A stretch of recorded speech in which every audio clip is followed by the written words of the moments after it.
Ashu's question. All humans in a living body are confined by the needs of the body.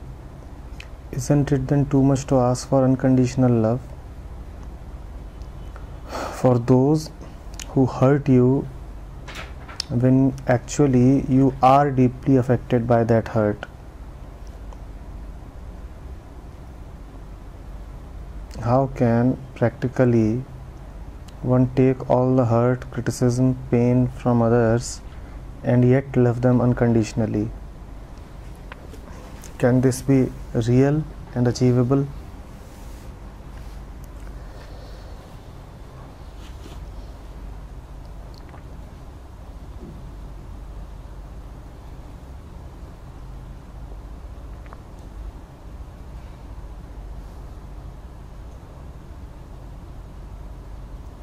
Ashu, we have all experienced the excitement, the euphoria, the bliss of the so-called ordinary love, mortal love.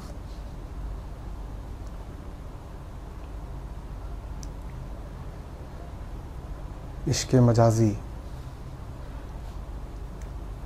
And it's wonderful.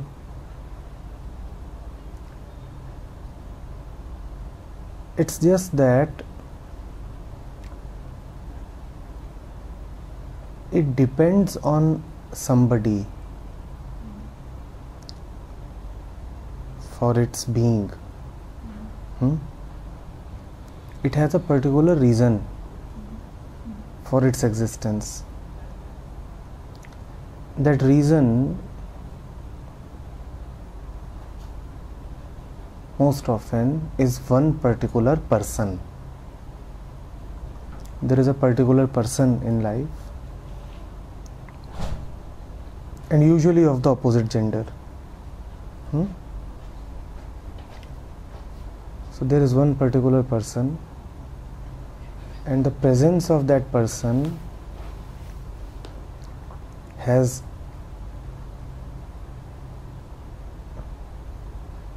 opened some doors for me. It has brought the mind to a particular condition.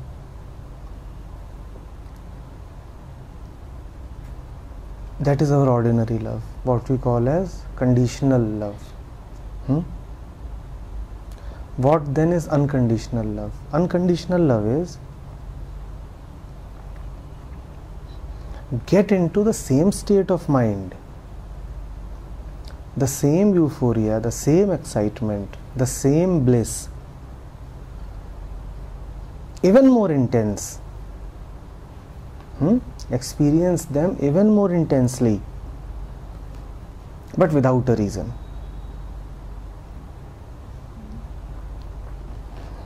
In your ordinary love, there is that feeling of lightness for a reason.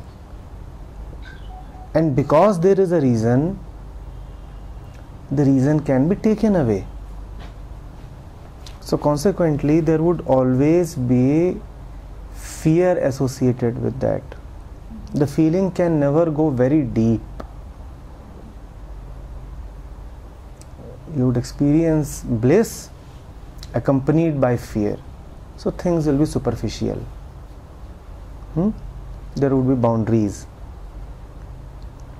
Fear would be lurking round the corner. Unconditional love does not mean love him and love her and love all of them in the same way as if you are loving that particular special person of yours. It's a misconception. Unconditional love is not an expansion of conditional love. What we often think is that just as I have feelings and attachment for particular one person, if the same kind of feeling and attachment is there for 20,000 persons or the entire universe, then this is called unconditional love. No, this is not unconditional love. Unconditional love means experiencing the bliss of love without any conditions attached, without any reasons. A reason is a condition. How does the mind, the body go out of that reason when the soul is within the body, and with that limitation, you're thinking, if somebody tries to cut my hand, it will pain, right? It will pain. And if I continue to, it will bleed. And Right. I may have a certain tolerance element, but ultimately I'm going to be really, really painful. Yes. But enlightenment asks me to not experience my pain and be devoid of that pain and still love that axe which is cutting me. No, it does not say that do not experience that pain. Till the time you are there, the physical processes of the body will be there. What is being said is very, very simple. We need not bring in terms like soul and all. There is one fellow walking on the road, appearing very light, very happy, very contented. Why? Because he has that someone special in life. This is conditional love.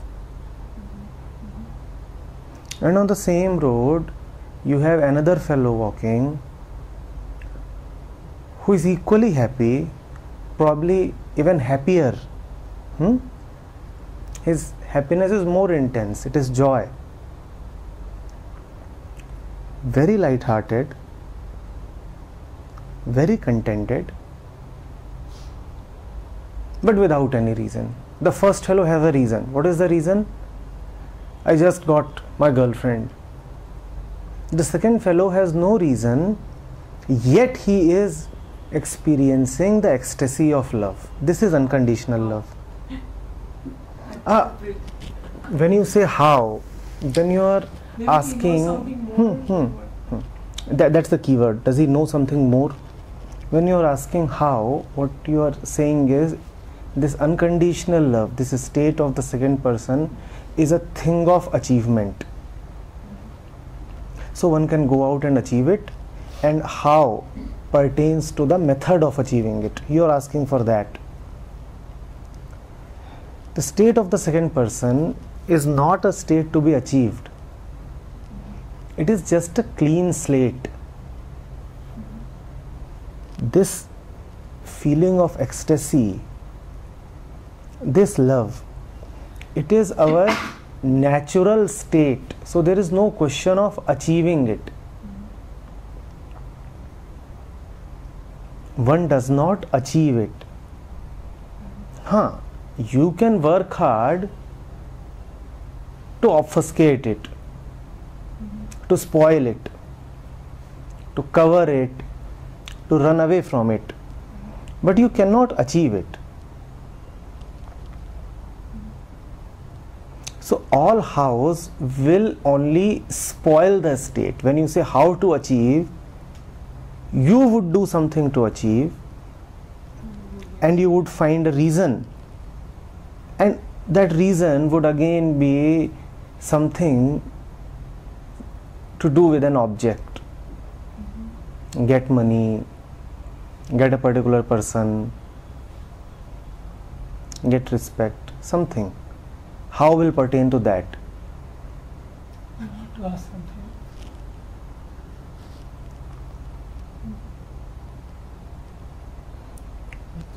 Getting it? So there is no how in that. In fact, there is only removal of all hows and reasons.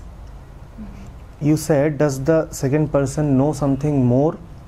The second person does not know something more. The second person does not have something more. In fact, he is poorer than the first person. The first fellow has a reason. The second fellow does not have a reason. So it's not something additional that he has. It's something lesser that he has. He has no reason. And reason is ego. Reason is your calculation. you don't have to do something to gain that unconditional thing. You in fact have to get rid of a few things. Look at the word unconditional love. Conditions are gained.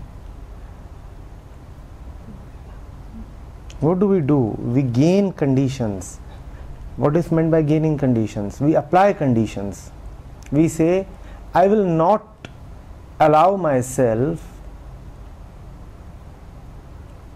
to feel contented, to feel ecstatic, unless I have attained something. You have imposed a condition. You don't impose a condition, it is available, simply available.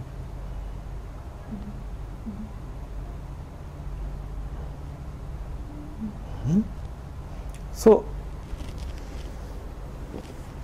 unconditional love does not mean two things. One, loving everybody in the same conditioned way as one loves one particular special person. That's a great misconception. So when we say unconditional love, people often get up and ask, so does that mean that I have to love all the women of the world in the same way as I love my wife? First of all, you don't love your wife. Second, even if you love 5 billion women in the same way as you love your wife, that will not be unconditional love. That will not be unconditional love.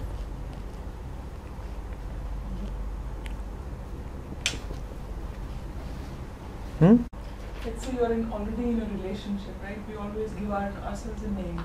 Either I'm a daughter, or I'm a wife, or I'm a teacher, or I'm a neighbor. So उस relationship में जो भी आपके सामने object आता है, where you have to deal with that relationship. So as a daughter, you're expected to. But love is not something that is applicable to a relationship in particular. Love is not something that has got greatly to do with a relationship. Love does not have greatly to do with the other. Love is your own state of mind. Love is your own state of mind. The other does not have much to do with love. That's another misconception. That for love there has to be the presence of an other. Not needed.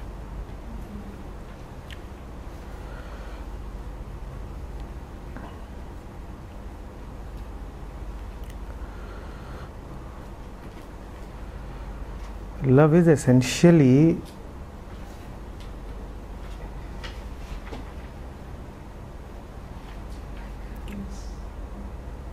between the mind and the source. And because the source is the source of the mind itself, so again it is not something between two entities, not between two separate entities. A condition is something that changes. What is it that changes? Whatever is unreal will change.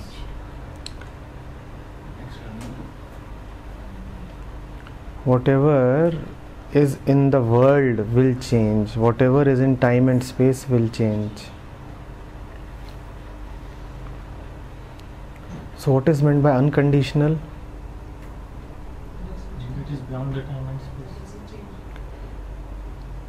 Which something which will remain unaffected by whatever is happening on the outside in the world. There is a state of the mind which remains continuously untouched by whatever is happening outside. This is called unconditional.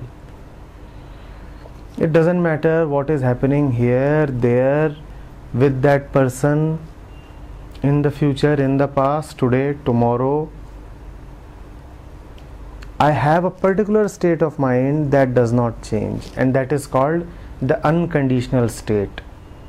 You may call it love, you may not call it love, that doesn't matter. This unconditionality itself is love. So when you say unconditional love, you are actually using a redundant word. You may just as well say unconditional, and that is sufficient. It suffices to say unconditional. You need not say love. That state of mind which remains untouched by all the movements in time and space is unconditional, and that alone is love.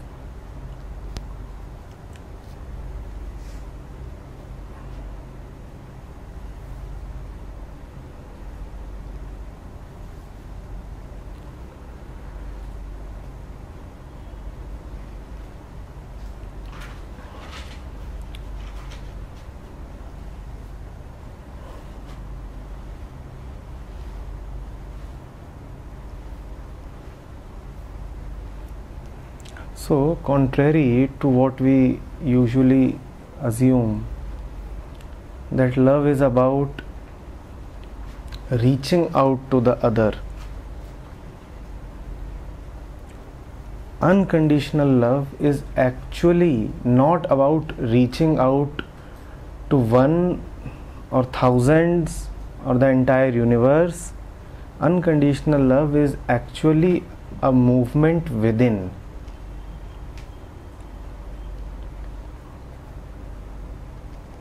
It's the closeness of the mind to its own source, and such an intimate closeness that it is unaffected by the situations on the periphery.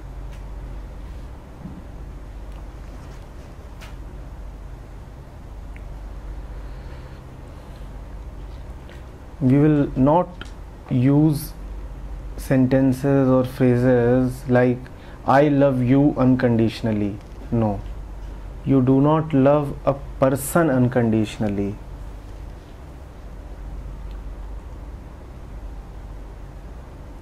If you love a person, condition has already been set. And what is the condition? I love a person. The boundary has already been drawn. So anybody who is making this statement that I love you unconditionally does not know love and is also foolish.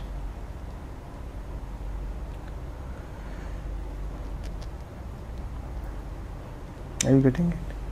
Till the time it has anything to do with the other, it is your ordinary attraction. It is not love at all. Love is only unconditional. And it would appear quite awkward initially to hear that love has nothing to do with the other.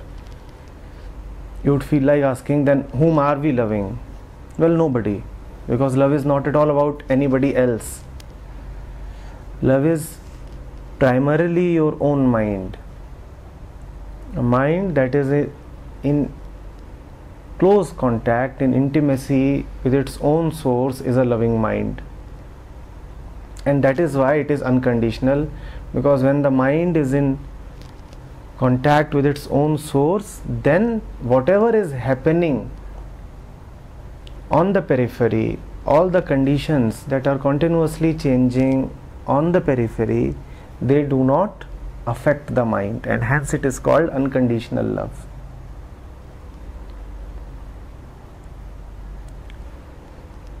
Now, what is the quality of such a mind? This mind is at peace. Because this mind is at peace, this peace reflects in its interactions with the so-called others as well. This is not a violent mind. This is not a divisive mind. This is not a cunning mind. This is not an ambitious mind. It already has the maximum that one can ever have. So there is no reason for it to be ambitious. There is no reason for it to feel dissatisfied.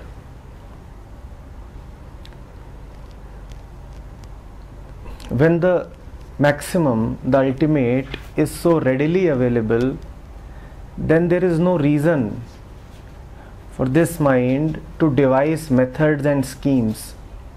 So this is not a cunning mind, it's a simple mind.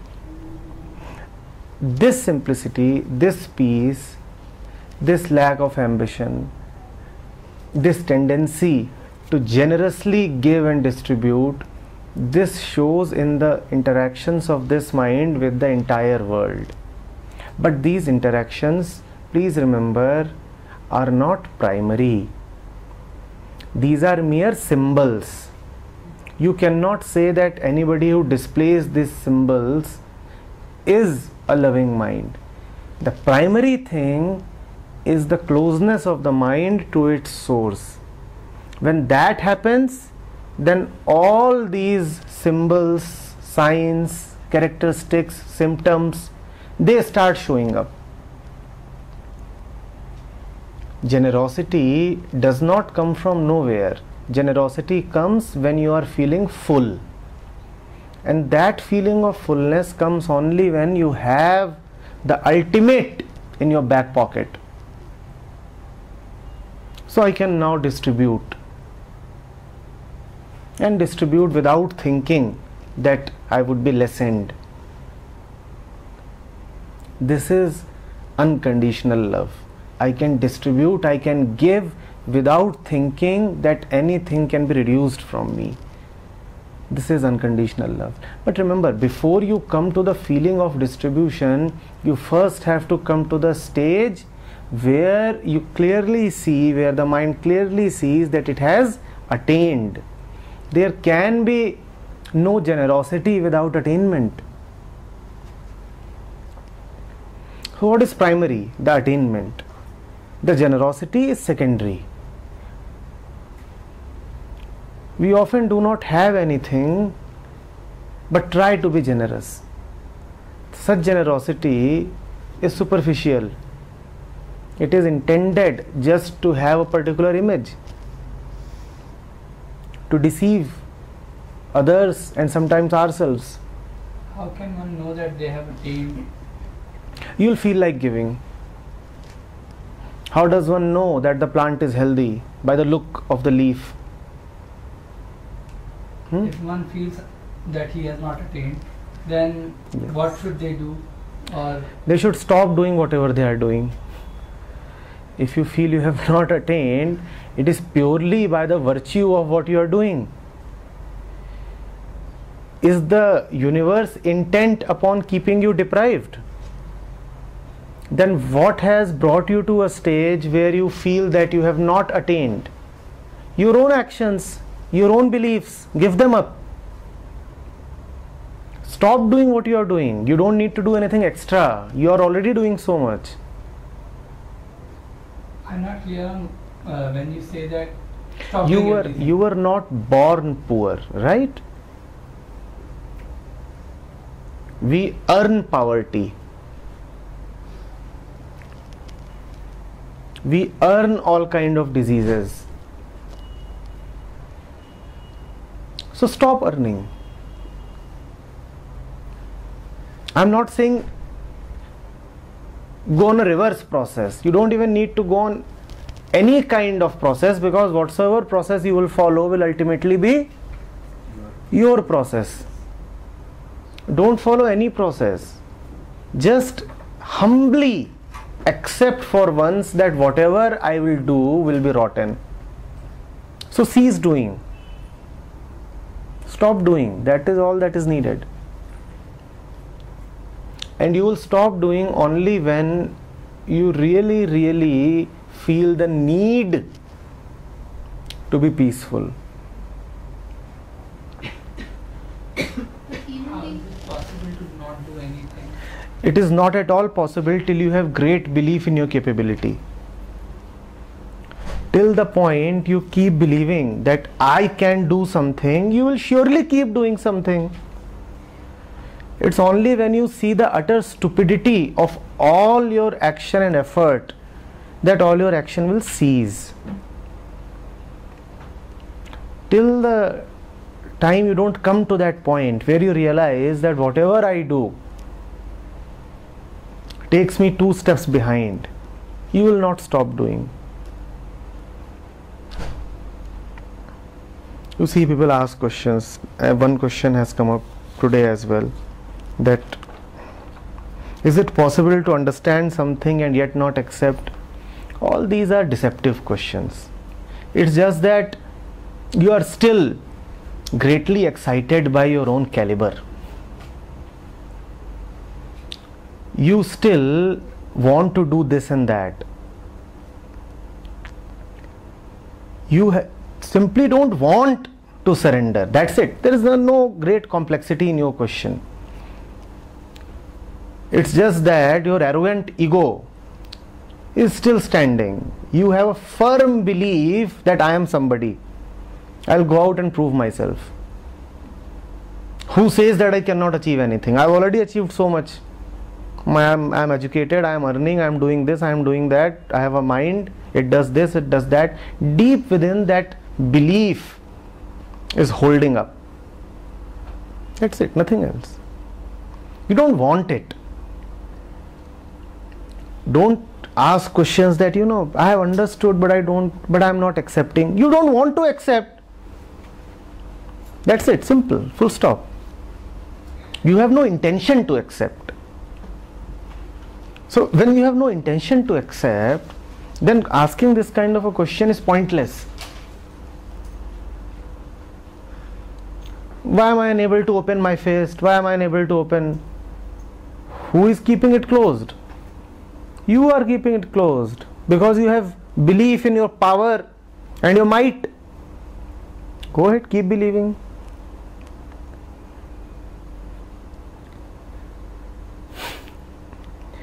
That is the reason why in India we believe in endless time. What Kabir calls as 84 ka phera. You will learn, if not in this birth, some other birth. Keep believing that you are somebody and keep pretending that it is not coming to me, it is not coming to me. Every time it comes to you, you kick it away and you are saying it is not coming to you.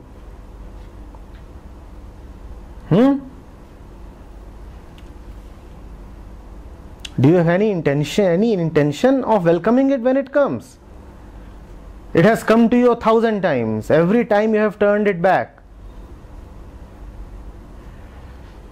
And here you are posing as if some evil conspiracy up in the heavens is keeping you deprived. There is no conspiracy anywhere in the heavens. You yourself don't want anything to happen. You have a grand ego that has grand delusions about its might. You don't want to surrender.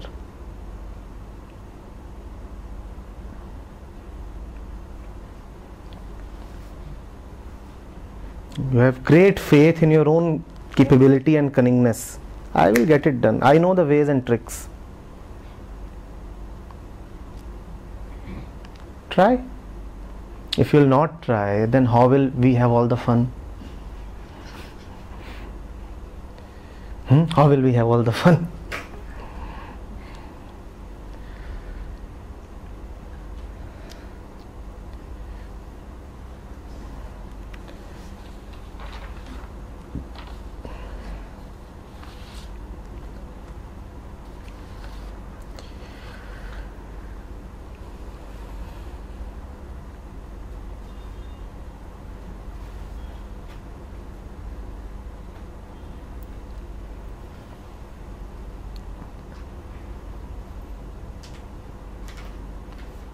Do you know what it means to become unconditional?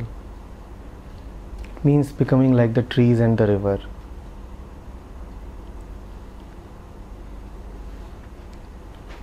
If it is hot, we take it. If it is cold, we take it.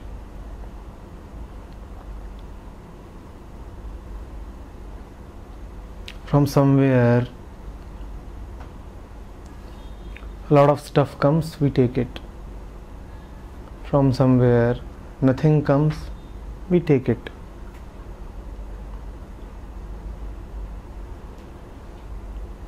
Plenty of rain, we take it. A long drought, we take it.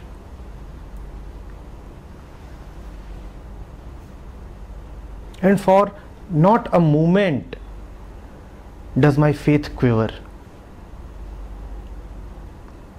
For not a moment do I start having doubts. That is unconditional love. Unconditional love is not about being fair weather friends with the Lord. You keep giving me bounties and you are so nice. And don't give me what I desire. Then you have had it.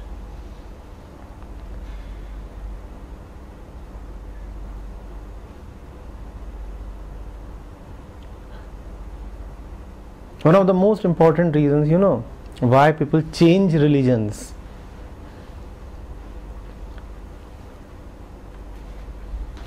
When adversity comes, two things start happening in abundance. One, the Sunday attendance at the churches, that increases. Second, a substantial chunk of people also convert to other religions. Why do they convert? This God is not at all good. So much of adversity, I'll go to some other God. The Christian God is not good, let me go to the Islamic God. And those who are still trying, they are saying, all right, let me give 2 more Sundays to the Christian God.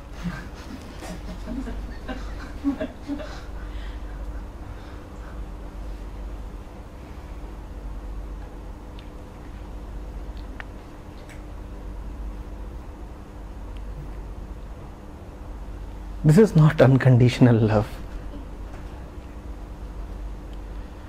And remember, your interactions with other human beings, your interactions with the rest of the world is just a reflection of what your primary relationship with your own source is. How will I behave with my husband? That will depend on how you believe with the source, how you behave with the source. How will I behave with my neighbor? That depends on how you behave with your source. I'm driving on the road. Due to somebody else's fault, my vehicle gets damaged. So at that moment, spur of the moment, your behavior is human, You try to, why this, road rage or whatever you call it. To find peace in that situation, when you're in this thought process, when you're living this life, it's so very difficult. You find it, you're far away from what will actually be considered as, you're aligned to source versus what you are right now. That's a moment of infidelity. You have been disloyal to the Parampati. Just say sorry. What else can be done? The total was there to take care of you, and yet you thought that you are on your own. You need to say sorry. You have been infidel. Just say sorry. Sorry, I got angry. Sorry, I thought I need to manage affairs. You were there to manage, and yet I took matters in my own hand. Sorry. That's it. Humble sorry.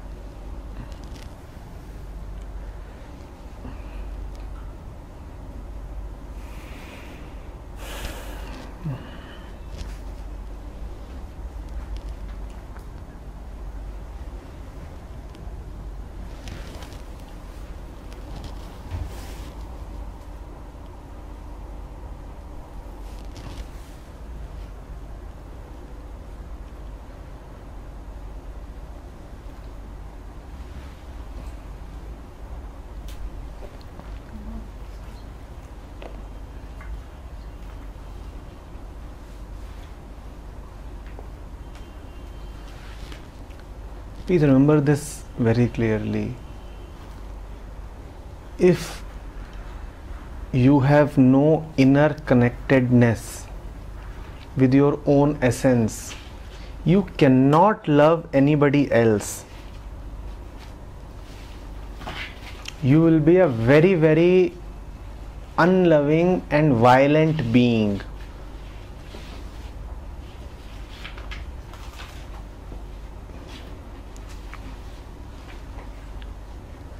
That's the fundamental and monstrous problem with being an atheist. An atheist cannot love others because he does not love himself. And that himself is when there is no love here within, how can there be love radiating outwards? When there is no brightness within, how will you brighten others?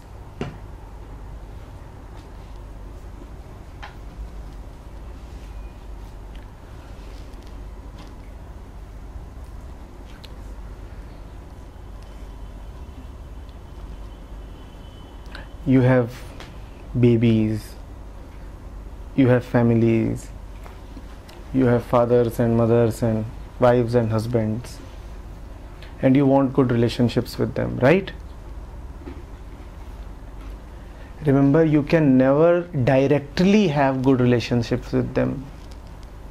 Your relationship with your kid cannot be good till your relationship with your God is not good. Conversely, if you find that you have a bad relationship with your husband or your wife or your partner or your neighbor or anybody, then it means only one thing: your relationship with the source is bad. If that one relationship is good, all other relationships will be good. If that one relationship is bad, all other relationships will be necessarily bad. You may try to do whatever you want to do. Your best love affairs will come to an end. It depends upon both ends. Relationship. There are no both ends. There is always only one end. Remember what we are talking of.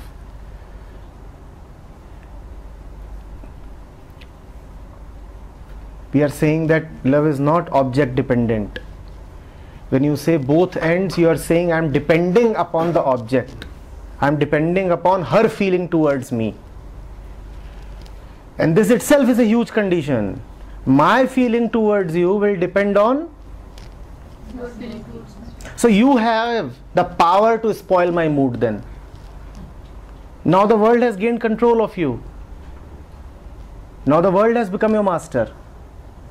Choice is yours. Either have one master and that one master is the, or have a billion masters. Choice is yours. What do you prefer? Having one master or a billion masters?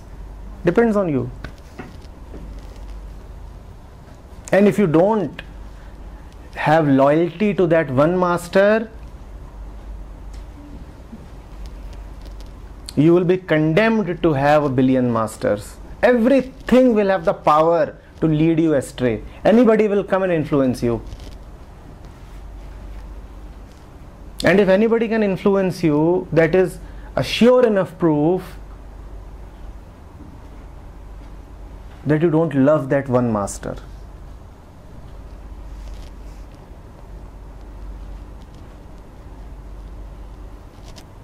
And that is the fidelity, that whatever comes, we will be loyal to that one master. Whatever happens now. That itself is called And that Advait, that itself is called Vahdat. And that is the limit, like, not I would say achieved, that is just limitless. That love is all is love. And as the Kapil says very beautifully in one of the couplets, that Jama tha tak tu nahi, jab tu tha tak main nahi, prem gali ati saati, jahan mein do na samai. Though it's our perception, but then it would be wrong to say that, because words are merely by expression of the expressions, that I have started walking the path of the so-called path. You cannot walk. It is just that is all. Love is all. That is the state. It's flowing. But then you're walking and others starts like throwing stone on you or whatever. That is the whatever comes, you won't stop. You are the one with the master. That one. But you want me to go a little more on this. When you are one with the master, you know the master. That has not happened yet. And when you know the master, then you know that others are not throwing stones on you. The master himself is throwing stones at you. And when your lover throws stones at you, you know that he is just having a leela. When your lover throws stones at you, you know that he is just indulging in some kind of playfulness. Coming close to the master, there are no others. Somebody has thrown a stone at you, it's not somebody who has thrown a stone. It's the total. It's the will of the universe. It's the source itself that has thrown a stone. Now how can I feel bad?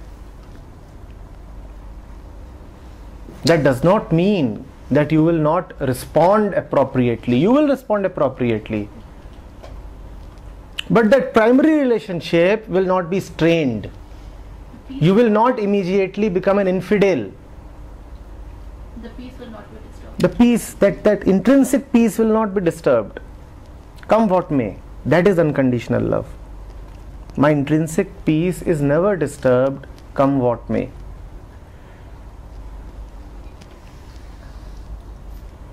It is that we are seeing superficially and we are seeing the bodies. We are seeing and superficially and bodily, I will respond. There will be times when I'll be required to run away. I'll run away. But one can run away in peace. There will be times when I'll be required to shout. I will shout. But one can shout. only when he is in peace. No, not only when. Mostly people shout peacelessly. But there can be a way to shout and yet not lose your essential peace. That is still there. I have not gone bonkers. My head is not spinning.